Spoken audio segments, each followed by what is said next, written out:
Ladies and gentleman, D K. Shivakumar ಮುಖ್ಯಮಂತ್ರಿಯಾಗಿ 2 ದಿನ ಕಳೆಯೋದ್ರೊಳಗಡೆ ಅವರ ವಿರುದ್ಧವೇ ದೊಡ್ಡ ಮಟ್ಟದ ಎಚ್ಚರಿಕೆಯೊಂದು ವ್ಯಕ್ತವಾಗಿದೆ. ಅದು ಕಾಂಗ್ರೆಸ್ ಶಾಸಕರಿಂದಲೇ ಅನ್ನುವಂಥದ್ದು ಮುಖ್ಯ. ಹಾಗೆ ಎಚ್ಚರಿಸಿದವರು ಯಾರು ಅನ್ನುವಂಥದ್ದನ್ನು ನೋಡೋದಾದರೆ, ಮತ್ತದೇ ಛಾತಿಯನ್ನು ಹೊಂದಿರತಕ್ಕಂಥ, ತಮ್ಮ ಬೀಡು ಬೀಸಾದ ಹೇಳಿಕೆಗಳಿಂದ ಹೆಸರಾಗಿರ್ತಕ್ಕಂಥ ಕಾಂಗ್ರೆಸ್ ರೆಬಲ್ ಶಾಸಕ ಕೆ.ಎನ್. ರಾಜಣ್ಣ. ಯಾಕೆ ಈಗ ಕೆ.ಎನ್. ರಾಜಣ್ಣ ಹೀಗೆ ಹೇಳಿದ್ದಾರೆ ಮತ್ತು ಏನು ಹೇಳಿದ್ದಾರೆ, ಅದು ಯಾವ ರೀತಿ ಡಿ.ಕೆ. ಶಿವಕುಮಾರ್ ಅವರಿಗೆ ಎಚ್ಚರಿಕೆಯನ್ನ ಕೊಟ್ಟಿದ್ದಾರೆ, ಜೊತೆಗೆ ಸಿದ್ದರಾಮಯ್ಯನವರನ್ನ ಸಿಎಂ ಕುರ್ಚಿಯಿಂದ ಇಳಿಸಿರೋದಕ್ಕೆ ಸಿದ್ದರಾಮಯ್ಯನವರ ಪರಮಾಪ್ತ ಬಲಗೈ ಭಂಟ ಅಂತಾನೆ ಕರೆಸಿಕೊಳ್ಳುವ ಕೆ.ಎನ್. ರಾಜಣ್ಣರವರ ಪ್ರತಿಕ್ರಿಯೆ ಹೇಗಿತ್ತು, ಈ ಎಲ್ಲದರ ಬಗ್ಗೆ ನಾನು ನಿಮಗೆ ಮಾಹಿತಿಯನ್ನು ಕೊಡ್ತೀನಿ. ನೀವು ನೋಡ್ತಾ ಇದ್ದೀರಾ ನೆಲ ಜಲ ಭಾಷೆಗಾಗಿ ಪ್ರಾಮಾಣಿಕ ಪತ್ರಿಕೋದ್ಯಮ ನಿಮ್ಮ ಫೋಕಸ್ ಟಿವಿ. ಇದು ಎಕ್ಸ್ಪ್ಲೈನರ್, ನಾನು ಹಬೀಬ್ ದಂಡಿ. ಎಸ್ ವೀಕ್ಷಕರೇ, ಕಾಂಗ್ರೆಸ್ ಪಕ್ಷದ ಒನ್ ಅಂಡ್ ಓನ್ಲಿ ರೆಬಲ್ ಶಾಸಕ ಅಂತಾನೆ ಕರೆಸಿಕೊಳ್ಳುವಂಥ ರೆಬಲ್ ರಾಜಣ್ಣ ಇವತ್ತು ಮತ್ತೆ ಸಿಡಿದೆದ್ದಿದ್ದಾರೆ. ಅವರು ಇಡೀ ರಾಜ್ಯದಲ್ಲಿ ಕಳೆದ 1 ವಾರದಿಂದ ನಡೆದಿರತಕ್ಕಂಥ ಬೆಳವಣಿಗೆಗಳ ಬಗ್ಗೆ ತಮ್ಮ ಓಪನ್ ಸ್ಟೇಟ್ಮೆಂಟ್ಗಳನ್ನ ಕೊಟ್ಟಿದ್ದಾರೆ. ಯಾವಾಗಲೂ ಹಾಗೆ ಬೀಡು ಬೀಸಾದ ಹೇಳಿಕೆ, ಕೇವಲ ರಾಜ್ಯ ನಾಯಕರ ಬಗ್ಗೆ ಅಷ್ಟೇ ಅಲ್ಲ, ಹೈಕಮಾಂಡ್ ಬಗ್ಗೆನೂ, ಹೈಕಮಾಂಡ್ ನಾಯಕರ ಬಗ್ಗೆನೂ ಕೂಡ ಅವರು ತಮ್ಮ ಮುಕ್ತ ಅಭಿಪ್ರಾಯಗಳನ್ನು ವ್ಯಕ್ತಪಡಿಸೋದಕ್ಕೆ ಯಾವತ್ತೂ ಹಿಂಜರಿದಿಲ್ಲ. ಹೈಕಮಾಂಡ್ ಕುರಿತಂತೆಯನ್ನು ಕೂಡ ಹಲವಾರು ಬಾರಿ ತಮ್ಮ ಅಭಿಪ್ರಾಯಗಳನ್ನು ಹೇಳಿದ್ದಾರೆ. ಅವರ ನಿರ್ಧಾರಗಳನ್ನು, ಕಾಂಗ್ರೆಸ್ ಪಕ್ಷದ ಹೈಕಮಾಂಡ್ ನಿರ್ಧಾರಗಳನ್ನು ರಾಜಣ್ಣ ಟೀಕಿಸಿದ್ದಾರೆ. ಅಷ್ಟು ಮಟ್ಟಿಗಿನ ಛಾತಿ ಅಥವಾ ನೇರವಂತಿಕೆ ಎಲ್ಲವೂ ಕೂಡ ರಾಜಣ್ಣಗೆ ಇರ್ತಕ್ಕಂಥದ್ದು. ಆದರೆ ಇವತ್ತು ರಾಜಣ್ಣ ಮತ್ತೆ ಸಿಡಿದೆದ್ದಿದ್ದಾರೆ. ಸ್ವತಃ ನೂತನ ಮುಖ್ಯಮಂತ್ರಿ ಡಿ.ಕೆ. ಶಿವಕುಮಾರ್ ಅವರಿಗೆ ಎಚ್ಚರಿಕೆಯನ್ನು ಕೂಡ ಕೆ.ಎನ್. ರಾಜಣ್ಣ ಕೊಟ್ಟಿದ್ದಾರೆ. ಅವರ ಏನು ಡಿ.ಕೆ. ಶಿವಕುಮಾರ್ ಸಿಎಂ ಆಗಿರೋದಕ್ಕೆ ಸ್ವಾಗತ ಏನೋ ಮಾಡಿದ್ದಾರೆ. ಆದರೆ ಅದರ ಜೊತೆಗೆ ಅವರ ಮುಂದಿರತಕ್ಕಂಥ ಸವಾಲುಗಳು ಮತ್ತು ಅವರ ಮುಂದೆ ಇಡಬೇಕಾಗಿರ್ತಕ್ಕಂಥ ಹೆಜ್ಜೆಗಳ ಕುರಿತು ಅವರು ಎಚ್ಚರಿಕೆಯನ್ನು ಕೊಟ್ಟಿದ್ದಾರೆ.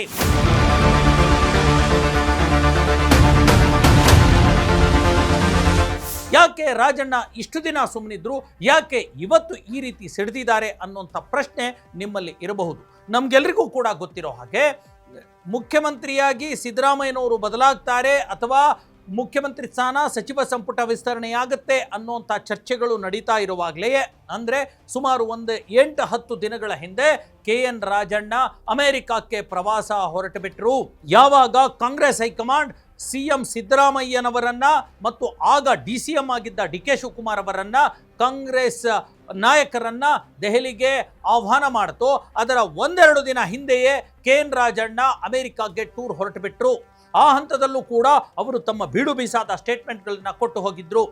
ಕಾಂಗ್ರೆಸ್ ಪಕ್ಷ ಉಳಿಬೇಕು ಮತ್ತು ಕಾಂಗ್ರೆಸ್ ಸರ್ಕಾರ ಅಧಿಕಾರಕ್ಕೆ ಬರಬೇಕು, ಹಾಗಾಗಿ ಸಿದ್ದರಾಮಯ್ಯನವರ ಅವಶ್ಯಕತೆ ಇದೆ, ಮುಖ್ಯಮಂತ್ರಿ ಬದಲಾವಣೆ ಆಗೋದಿಲ್ಲ, ಸಚಿವ ಸಂಪುಟ ವಿಸ್ತರಣೆ ಆಗುತ್ತೆ ಅಥವಾ ಪುನರ್ರಚನೆ ಆಗುತ್ತೆ, ಹೊಸಬರಿಗೂ ಕೂಡ ಮತ್ತಷ್ಟು ಅವಕಾಶಗಳು ಸಿಗುತ್ತೆ ಮತ್ತು ಬೇರೆ ಮುಖಗಳಿಗೂ ಕೂಡ ಅವಕಾಶ ಸಿಗಬೇಕು, ಜೊತೆಗೆ 2 ವರ್ಷಗಳಲ್ಲಿ ನಾವು ಬಿಜೆಪಿಯನ್ನು ಎದುರಿಸಬೇಕು, ಸರ್ಕಾರ ಒಂದಷ್ಟು ಕಡೆ ವಿಫಲಗೊಂಡಿದೆ ಕಾಂಗ್ರೆಸ್ ಸರ್ಕಾರ, ಜೊತೆಗೆ ಎಲ್ಲೆಲ್ಲಿ ವೀಕ್ ಆಗಿದೆವೋ ಅಲ್ಲಿ ನಾವು ಸ್ಟ್ರಾಂಗ್ ಆಗಬೇಕಾಗಿದೆ. ಹೀಗೆ ಈ ಥರದ ಎಲ್ಲ ಬೀಡು ಬೀಸು ಹೇಳಿಕೆಗಳನ್ನು ಕೊಟ್ಟು ಅಮೆರಿಕಾಗೆ ಹೋಗಿರ್ತಕ್ಕಂಥ ರಾಜಣ್ಣ ಇವತ್ತು ವಾಪಸ್ ಬೆಂಗಳೂರಿಗೆ ಬಂದಿದ್ದಾರೆ.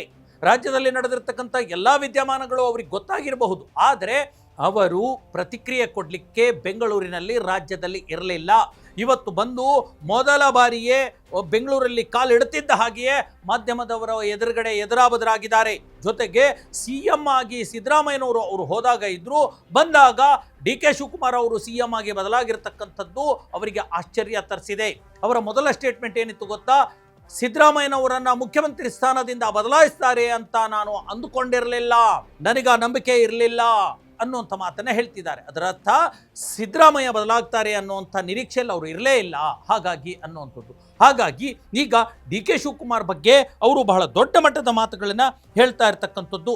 ಈಗಾಗಲೇ ನೋಡಿ, ಡಿ.ಕೆ. ಶಿವಕುಮಾರ್ ಮತ್ತು ರಾಜಣ್ಣನವರ ಸಂಬಂಧ, ಸಿದ್ದರಾಮಯ್ಯ ಮತ್ತು ಕೆ.ಎನ್. ರಾಜಣ್ಣನವರ ಸಂಬಂಧ ಇಡೀ ರಾಜ್ಯದಲ್ಲಿ ಹೇಗೆ ಎಲ್ಲ ಜನರಿಗೂ, ರಾಜಕಾರಣಕ್ಕೂ ಗೊತ್ತಿದೆ ಅನ್ನೋಂಥದ್ದು ನಮಗೆ ಗೊತ್ತಿದೆ ಅಲ್ವಾ.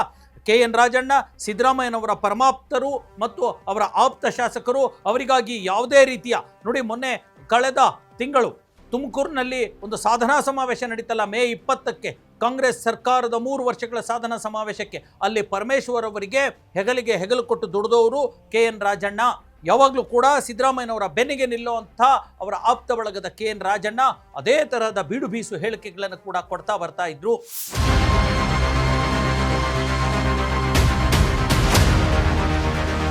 ಅಂತಹ ರಾಜಣ್ಣ ಇವತ್ತು ಬೆಂಗಳೂರಿಗೆ ಬಂದಾಗ ಅವರಿಗೆ ಆಶ್ಚರ್ಯ ಕಾದಿದೆ. ಹಾಗಾಗಿ ಅವ್ರು ಹೇಳಿರ್ತಕ್ಕಂಥದ್ದು ಸಿದ್ದರಾಮಯ್ಯನವ್ರನ್ನ ಬದಲಾಯಿಸ್ತಾರೆ ಅಂತ ನಾನು ಅಂದ್ಕೊಂಡಿರಲಿಲ್ಲ ಅನ್ನುವಂಥ ಮಾತನ್ನ ಹೇಳಿದ್ದಾರೆ.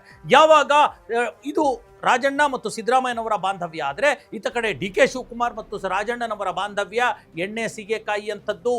ಇದೇ ಕಾಂಗ್ರೆಸ್ ಸರ್ಕಾರದ 2023ರ ಕಾಂಗ್ರೆಸ್ ಸರ್ಕಾರದ ಅವಧಿಯಲ್ಲೇ 2025ರಲ್ಲಿ KN ರಾಜಣ್ಣ ತಮ್ಮ ಸಚಿವ ಸ್ಥಾನಕ್ಕೆ ರಾಜೀನಾಮೆ ಕೊಡಬೇಕಾಗತ್ತೆ. ಅವರನ್ನ ಸಚಿವ ಸ್ಥಾನದಿಂದ ಉಚ್ಚಾಟನೆ ಮಾಡಲಾಗುತ್ತೆ. ಅದಕ್ಕೆ ಕಾರಣ ಏನು ಗೊತ್ತಾ? ಸ್ವತಃ KN ರಾಜಣ್ಣರವರ ಬೀಡು ಬೀಸು ಮಾತುಗಳು. ಅಧಿವೇಶನದಲ್ಲೇ ತಮ್ಮ ಮೇಲೆ ಹನಿ ಟ್ರ್ಯಾಪ್ ಆಗಿರ್ತಕ್ಕಂಥದ್ದು ಮತ್ತು ಕಾಂಗ್ರೆಸ್ ಪಕ್ಷದಲ್ಲೇ ಇರತಕ್ಕಂಥ ಪ್ರಭಾವಿ ನಾಯಕರೊಬ್ಬರು ಈ ಹನಿ ಟ್ರ್ಯಾಪ್ಗೆ ನನ್ನನ್ನು ದೂಡಿದ್ರು ಮತ್ತು ಆ ಪ್ರಯತ್ನವನ್ನು ಪಟ್ಟರು, ನಾನು ಉಳ್ಕೊಂಡು ಬಿಟ್ಟೆ ಅನ್ನುವಂಥ ಮಾತನ್ನ ಅಧಿವೇಶನದಲ್ಲಿ ರಾಜಣ್ಣ ಹೇಳಿರ್ತಕ್ಕಂಥದ್ದು.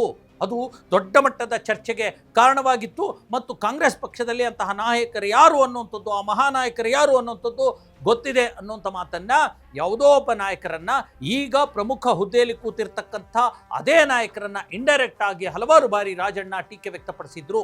ಇದಷ್ಟೇ ಅಲ್ಲದೆ ಯಾವಾಗ ಮುಖ್ಯಮಂತ್ರಿ ಹುದ್ದೆ ಬದಲಾವಣೆ ಆಗಬೇಕು, ಅಧಿಕಾರ ಹಸ್ತಾಂತರ ಆಗಬೇಕು ಅನ್ನುವಂಥ ಚರ್ಚೆ ಬಂದಾಗಲೆಲ್ಲ ಸಿದ್ದರಾಮಯ್ಯನವರ ಬೆನ್ನಿಗೆ ರಾಜಣ್ಣ ನಿಂತ್ಕೊಳ್ತಾ ಇದ್ರು ಮತ್ತು ಅವರ ಪರವಾದ ಸ್ಟೇಟ್ಮೆಂಟ್ಗಳನ್ನು ಕೊಡ್ತಾ ಇದ್ರು. ಯಾವಾಗ ರಾಜಣ್ಣನವರನ್ನೇ ಸಚಿವ ಸಂಪುಟದಿಂದ ಉಚ್ಚಾಟನೆ ಮಾಡಲಾಯಿತು, ಆಗ ಸಿಟಿಗೆದ್ದ ರಾಜಣ್ಣ ಒಂದಷ್ಟು JDS ಪಕ್ಷದವರ ನಾಯಕತ್ವವನ್ನು ಹೊಗಳುವಂಥ ಕೆಲಸ ಮಾಡಿದ್ರು. BJPಯ BS ಯಡಿಯೂರಪ್ಪನವರನ್ನ ಹೊಗಳುವಂಥ ಕೆಲಸ ಮಾಡಿದ್ರು. ಮುಂದುವರೆದು ಒಂದು ಡ್ಯಾಮೇಜಿಂಗ್ ಸ್ಟೇಟ್ಮೆಂಟ್ ಕೊಟ್ಟರು. ಸಿದ್ದರಾಮಯ್ಯ ಕಾಂಗ್ರೆಸ್ಗೆ ಅನಿವಾರ್ಯ, ಸಿದ್ದರಾಮಯ್ಯ ಇದ್ರೆ ಕಾಂಗ್ರೆಸ್ ಪಕ್ಷ ಅಂದರೆ ಸಿದ್ದರಾಮಯ್ಯ ಅನ್ನುವಂಥ ಮಾತನ್ನು ಹೇಳಿದರು. ಹೇಗೆ JDSಗೆ HD ದೇವೇಗೌಡರು ಅನಿವಾರ್ಯನೋ, BJPಗೆ BS ಯಡಿಯೂರಪ್ಪ ಅನಿವಾರ್ಯನೋ, ಹಾಗೆ ಕಾಂಗ್ರೆಸ್ಗೆ ಸಿದ್ದರಾಮಯ್ಯ ಅನಿವಾರ್ಯ ಅನ್ನುವಂಥ ಸ್ಟೇಟ್ಮೆಂಟನ್ನು ಕೂಡ ಕೊಟ್ಟರು. ಅಂದ್ರೆ ಇದರ ಅರ್ಥ ಸಿದ್ದರಾಮಯ್ಯನ ಬದಲಾಯಿಸಬೇಡಿ, ಬದಲಾಯಿಸಿದರೆ ಅದರ ಪರಿಣಾಮ ಸರಿ ಇರಲ್ಲ ಅನ್ನುವಂಥದ್ದು.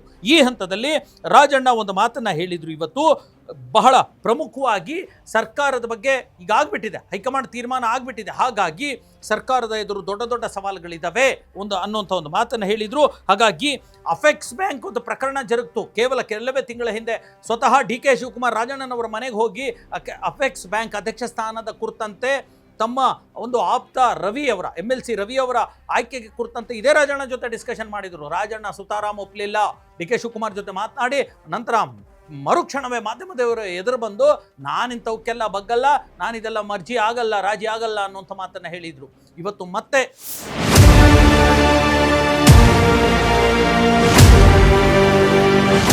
ಅಮೆರಿಕಾದಿಂದ ಬಂದಿರತಕ್ಕಂಥ ರಾಜಣ್ಣ ಸಿದ್ದರಾಮಯ್ಯನವರ ಪರವಾದ ಸ್ಟೇಟ್ಮೆಂಟನ್ನು ಕೊಟ್ಟಿದ್ದಾರೆ. ಜೊತೆಗೆ ಈಗಿನ ಮುಖ್ಯಮಂತ್ರಿ ಆಗಿರ್ತಕ್ಕಂಥ DK ಶಿವಕುಮಾರ್ ಅವರಿಗೆ ಎಚ್ಚರಿಸುವಂಥ ಸ್ಟೇಟ್ಮೆಂಟನ್ನು ಕೊಟ್ಟಿದ್ದಾರೆ.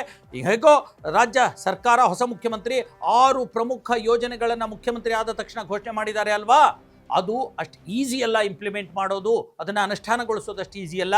ಆರ್ಥಿಕ ಇಲಾಖೆ ಒಪ್ಪಿಗೆ ಪಡಿಬೇಕಾಗತ್ತೆ ಮತ್ತು ಆರ್ಥಿಕ ಇಲಾಖೆ ಈಗಿನ ರಾಜ್ಯದ ಆರ್ಥಿಕ ಪರಿಸ್ಥಿತಿಯಲ್ಲಿ ತುಸು ಕಷ್ಟ ಇದೆ ಅನ್ನುವಂಥ ಮಾತನ್ನು ಕೂಡ ಎಚ್ಚರಿಕೆಯ ಮೂಲಕ ಹೇಳಿದ್ದಾರೆ. ಇದ್ರ ಜೊತೆಗೆ ಬಹಳ ಒಂದು ದೊಡ್ಡ ಮಾತು, ಈಗಿನ ಮುಖ್ಯಮಂತ್ರಿಗಳ ಬಗ್ಗೆ ನೀವೇನು ಹೇಳ್ತೀರಾ ಅನ್ನುವಂಥ ಒಂದು ಪ್ರಶ್ನೆ ಮಾಧ್ಯಮದವರು ಕೇಳಿದಾಗ ಬಹಳ ಎಚ್ಚರಿಕೆ ಕೊಡುವಂಥ ಒಂದು ಮಾತು ಹೇಳಿರ್ತಕ್ಕಂಥದ್ದು, we perform, we survive, we failure, we will be collapse ಅನ್ನುವಂಥ ಮಾತನ್ನು ಹೇಳಿದ್ರು ಅಲ್ವಾ. ಅಮೆರಿಕಾಗೆ ಹೋಗಿ ಬಂದಿದ್ದಾರೆ, ಒಂದಷ್ಟು ಇಂಗ್ಲೀಷ್ ಕಲ್ತ್ಕೊಂಡಿದ್ದಾರೆ.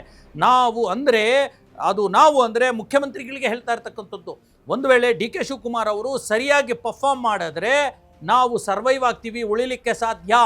ಒಂದು ವೇಳೆ ನಾವು ಫೇಲ್ಯೂರ್ ಆದರೆ, ಅಂದರೆ ವಿಫಲರಾದರೆ ಆಡಳಿತ ನಡೆಸೋದರಲ್ಲಿ ಬೈ ಕೊಲ್ಯಾಪ್ಸ್, ಅಂದರೆ ನಾಟ್ ಓನ್ಲಿ CM ಇಡೀ ಕಾಂಗ್ರೆಸ್ ಪಕ್ಷ ಕೊಲ್ಯಾಪ್ಸ್ ಆಗುತ್ತೆ ಅನ್ನೋಂಥ ಮಾತನ್ನು ಹೇಳಿದ್ದಾರೆ. ಇದು ಡೈರೆಕ್ಟ್ ಆಗಿ, ಇಂಡೈರೆಕ್ಟ್ ಆಗಿ, ಬಹಿರಂಗವಾಗಿ, ನೇರವಾಗಿ DK ಶಿವಕುಮಾರ್ಗೆ ಕೊಟ್ಟಿರತಕ್ಕಂಥ ಎಚ್ಚರಿಕೆ, ರಾಜಣ್ಣನವರ ಎಚ್ಚರಿಕೆ. ಅಂದರೆ ಇಲ್ಲಿಂದ ಅದಕ್ಕೊಂದು ಸುಳಿವು ಸಿಕ್ಕಿದೆ. DK ಶಿವಕುಮಾರ್ ಮುಖ್ಯಮಂತ್ರಿ ಆಗಿದ್ದು ಅಷ್ಟು ಈಸಿ ಅಲ್ಲ. ಸಿದ್ದರಾಮಯ್ಯ ಬೆಂಬಲಿಗರು ಮತ್ತು ಸಿದ್ದರಾಮಯ್ಯ ಟೀಮ್ DK ಶಿವಕುಮಾರ್ ಅವರ ಎದುರು ಹೇಗೆ ಸಿಡಿದು ಬೀಳಬಹುದು ಮತ್ತು ಹೇಗೆ DK ಶಿವಕುಮಾರ್ ಮುಂದೆ ಹಾದಿ ಕಠಿಣ ಇದೆ ಅನ್ನುವಂಥದ್ದು ಈ ರಾಜಣ್ಣನವರ ಸ್ಟೇಟ್ಮೆಂಟ್ ಮೂಲಕ ಮತ್ತೊಮ್ಮೆ ಸಾಬೀತಾಗಿದೆ. ಬಹಿರಂಗವಾಗಿ ರಾಜಣ್ಣ DK ಶಿವಕುಮಾರ್ ಅವರಿಗೆ, ಮುಖ್ಯಮಂತ್ರಿಗಳಿಗೆ ಎಚ್ಚರಿಕೆಯನ್ನು ಕೊಟ್ಟಿದ್ದಾರೆ.